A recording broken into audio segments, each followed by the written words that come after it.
Ja, klopt. Nu zie je het kost een tikje fastioso. Wat er is gebeurd is dat er betalingsachterstanden zijn ontstaan. Omdat de rekeningen niet bij ons binnenkwamen. Dus het pand stond nog op naam van de eigenaar. En die rekeningen die gingen daardoor naar de eigenaar toe. En die werden dus door ons gemist. En daardoor zijn er achterstanden opgelopen. Erg vervelend, ook vervelend voor het bedrijf. Maar inmiddels is alles opgelost en is alles betaald. Dus we hebben het met elkaar opgelost.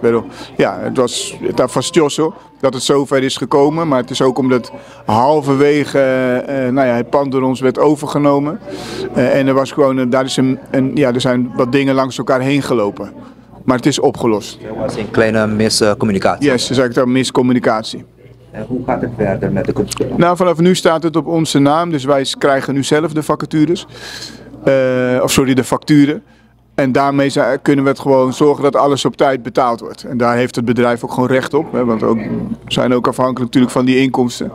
Dus wij gaan dat gewoon op orde maken.